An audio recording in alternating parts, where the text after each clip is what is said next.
Well, hello and welcome back to my garden. My name is Brandon, a gardener growing things in Zone 9B, Southeast Texas. And I recently got my first request to talk about the greenhouse, and I've just been dying to do so. And so today I am going to take you guys on a little journey, talk about just where I've been with the greenhouse and how far it's come, show you some old photos and things. Um, so, to answer the quick questions, the main things people want to know first. The greenhouse came with this property when I bought it. So, a lot of people ask, where did you get it? Well, it's not an answer that most people like because they want to know where they can buy it. It was built here. It's just a standard frame that you would build a house's walls out of, and then they built a skirting and the paneling, which I had to replace. So let's first look back at what the greenhouse looked like when I first moved here in 2021 and how it ended up where it is today. Oh, and unfortunately as well, if you're going to ask where I bought my flower crown from, same answer. I didn't buy it anywhere. I made it. It's just flowers from the garden, and sorry that you can't buy it anywhere. So first off, this is what the greenhouse looked like right before I purchased the property. So this is as the previous owners had it. Same here. This just shows the exterior, all nice and shiny and brand new, and with a few things outside of it that I've since removed. This is a few months into owning the property, about 6 months actually, well, 6, 7, 8, 9 months actually, and you can notice that the plastic on the outside of the greenhouse has started to deteriorate and discolor. I didn't realize that they had used the wrong type of plastic that wasn't really meant for the outdoors. So it just kind of got worse over time, and you can see the different plants that I've grown on it. That's a Virginia creeper on the left there, and a rose on the right. You can see a couple of blooms at the top. The Virginia creeper was definitely on purpose to shade the greenhouse in the summer.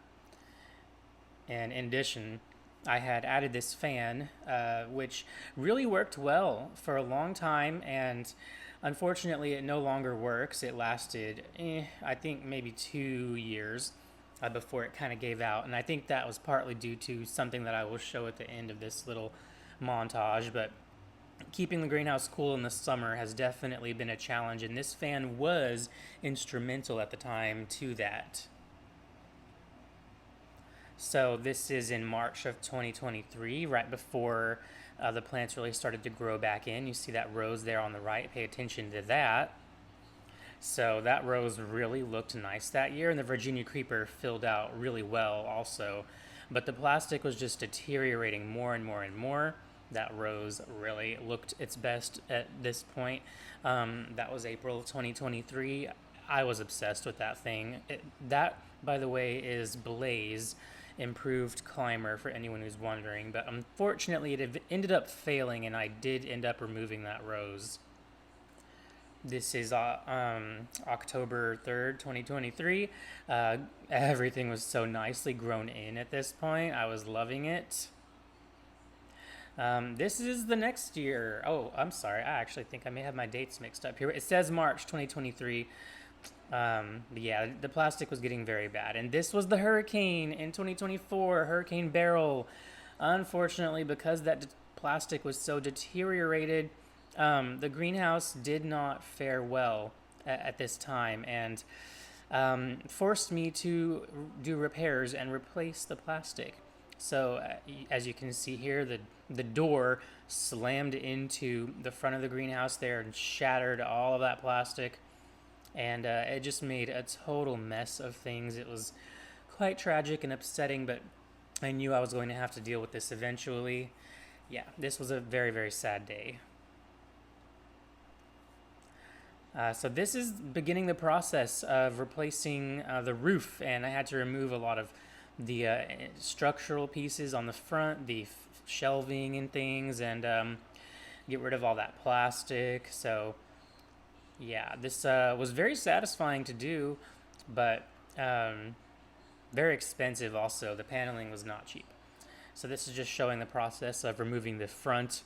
I had a a screen sliding door. Sorry, not screen, a glass sliding door that I got on clearance at Home Depot, and I wanted to put it in this space because it fit almost perfectly.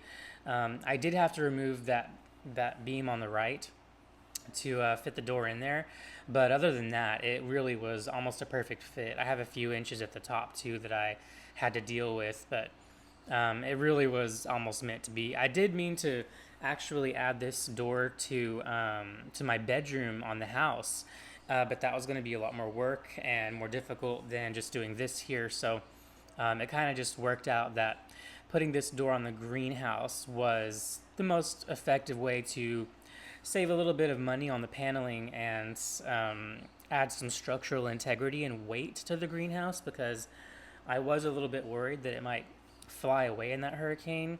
I think our maximum winds during Hurricane Beryl were somewhere around 90 miles an hour. Just bad enough to wreck the garden and the greenhouse quite bad, but could have been much worse, and I do live a mile from the water. So this is when when the door was installed, and now getting to the roof. So we decided to do the roof and the front paneling and the door all in the same week. So this was after the roof was replaced. You can hardly see it because that paneling just looks so nice. Now, it did take us a few months to get back to replacing the sides. And we did this side first one evening. The weather was so nice, and I was so excited to get the side paneling done. Yeah, it ended up looking really, really nice. These are the panels, by the way, 4-foot by 8-foot twin wall polycarbonate panels. Like I said, very expensive but very effective. This is getting into removing the Virginia creeper, which was a few years old at this point, so that we could do the back wall paneling, which I don't have a very good photo of, unfortunately, until it's all done. But this is the sides, well, the left side, the wall, and the front finished up, and how this area was looking at the time. And then we had a snowstorm that year.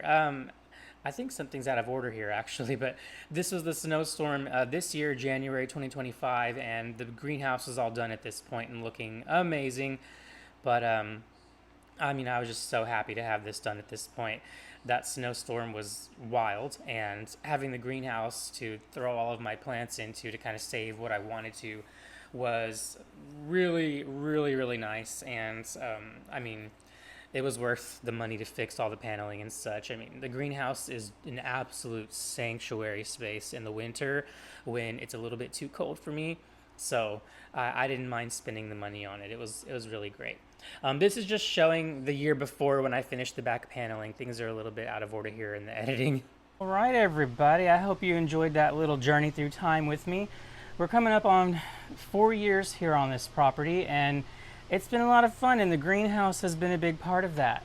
Now, I had my boyfriend put a couple of questions together for me because nobody wants to message me here or post comments. Just kidding, but really, come on now, comment on the videos so that, it helps push them out to other people on the algorithm and stuff. Everybody's always so afraid to talk to me. You're too respectful of my space and time. Invade a little bit. So let me go through these questions here. Things that I asked boyfriend, like, what do you think people might want to know about the greenhouse? So, the cost. Well, the greenhouse came with the house. The house was what it was. So, there wasn't really a direct cost of the greenhouse to begin with, but doing all of the repairs, I'll just tell you a quick calculation. Each of those 4-foot by 8-foot panels was $90, and I had to get 6 for the roof, 1, 2, 3, 6 for the sides, 2 for the front, and 3, I think, for the back. So I've lost count. 6, 6, so that's 12. I'm not good at math, y'all. That's 12, and then we've got 12, 13, 14, 15, 16, 17. Let's say 17 times 90. 7 times 9. Oh, this is not good. I'm not that great with math, guys. I want to say it was upwards of $1,500 to $2,000, and I put that on a Home Depot credit card, and I'm actually almost done paying that off a year later, so that's good. Paying like $200 a month on all of that. But that the cost to replace the paneling was quite a bit, which is why you may have noticed I did not replace the wood framing. The wood framing was getting weathered with the deterioration of the old plastic. Water would drip in places, and I just decided that it was structurally sound enough to just go ahead and put this paneling on and call it a day. I think we're good. I feel all right with it. So as far as the use of the greenhouse, the main thing that I use the greenhouse for is to overwinter plants in the winter. That is where I get the most use out of it as far as the plants go, and eventually I will talk about the system and the thing that's over to your right now, but I'll come back to that in another video. And then the other thing that I use the greenhouse for is recreation, and I'll come back to that in a little bit. So just spending time in here, especially in the winter. How does the greenhouse handle rain and storms and drainage?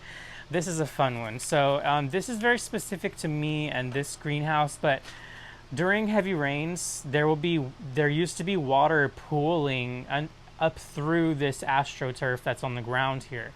And that was a real challenge. I could not come out here when it was raining because the floor, there'd be an inch of water in here, and that's not very comfortable. So I avoided it, and I did do a little bit of work on the drainage to fix that, mostly before I worked on the paneling, and then a little bit this year in the spring. I'll put a little bit of video in here to show what that looked like.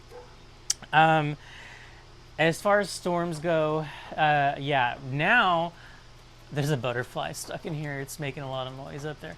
Now that the roof is all done, there's no problem with water and rain getting in here, but it was a big problem before. So shading the roof is a really big part of being able to use the greenhouse in the summer at all. And so I'll put a little bit of video in here, but I'm doing mainly one thing right now.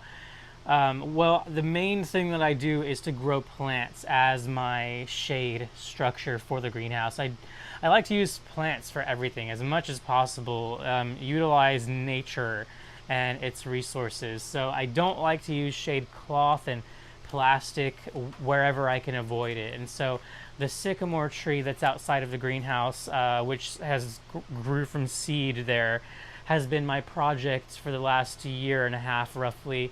And by next year at this time, it will probably completely enclose and shade the roof during the summer. So that's a really big part of it. And then the rose on the other side of the greenhouse has been a fair part of it too, but mostly the sycamore tree. Now, the final question I have here is the greenhouse worth it to have? And you know, I've always dreamed about having a greenhouse. I think most people who are gardeners do. They can be so beautiful and just romantic looking. And I'm going to say this, if you don't already have a greenhouse, it can be really hard to justify in terms of the cost, because starting from scratch can be horrible. There are a lot of options for greenhouses that are just fairly cheap pop-up tent type greenhouses that you can take up and down. That just wasn't going to work for me because I wanted to be able to really enter the greenhouse, walk in it, you know, spend time in it, and I wanted to be able to decorate, as you see. And so something like a pop-up greenhouse just wasn't really going to do it for me. I wasn't going to be satisfied with that. So having this come with the property and then being able to refurbish it was a real blessing of this property and a big part of why we chose it to begin with. So I was mentioning recreation a little bit ago. Now, in the summertime, it can be almost impossible to utilize a greenhouse. I mean, it becomes an oven. You may be able to use it as literally an oven or a dehydrator during the summer, unless you do a few things like I think I have in frame the ventilation fan, which I installed this spring up there. And that has been a really big part of keeping the greenhouse decent and having anything living in here at all, because at the height of the day in the summer, it can be 150 degrees in here very, very easily. So that ventilation fan has helped a lot, plus what I talked about earlier with the sycamore tree outside here, the shade that it provides. And I wrote down overwintering plants here again. I'll train the camera over here for a moment to show you this thing that I built here. And this has been a real fun project. This here is a rail system that, you might think of it as a hydroponic system, and you wouldn't be completely incorrect. There's a reservoir here of water, and I need to refill it because it drains very quickly during this summer. And then we've got two 10-foot PVC roof gutters here, and they're attached to the studs. Water flows in from a pump up into the top, goes down to the end, drains down into that side of this gutter, and then flows down this way and drains back into my reservoir. And I built these little rafts here. I've got a few different types, and they hold cuttings basically of plants. And so I will root plants in here.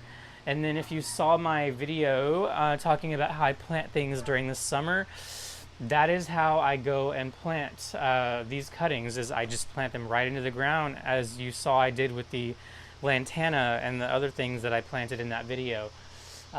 So this is a mainly used in the winter to overwinter big cuttings of things, and small as well, but I've got these Bergmansias up here, and I usually have a bunch of different big cuttings, but also I have my little things as well.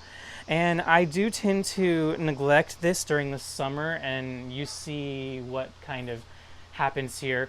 I just kind of lose interest in it. It becomes uncomfortable to be in here, and I just let things go. And when the weather starts to turn and it gets a little bit more comfortable, then I will start to get back out here and really start working in here. But for now, I focus a lot more on keeping the garden outside of the greenhouse looking nice and pretty. I think that's going to conclude this video. I'm sure this last bit here has been a little lengthy. Like I said, this greenhouse has been an absolute blessing, and I wouldn't be without it for sure. Having it in the winter to overwinter certain plants and to propagate plants is absolutely essential to my gardening style, which is evolving a little bit, but I will elaborate on that in a future video.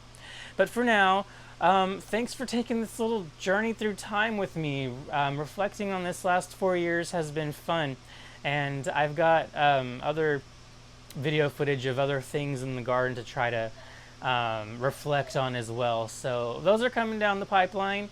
But for now, you guys have a great rest of your day, and like I said, comment, like, share if you want. Tell me what you want to know about the garden or the greenhouse or anything else you've seen in my videos so far. I want to really try to connect with my people here and learn with each other. So until next time, see ya!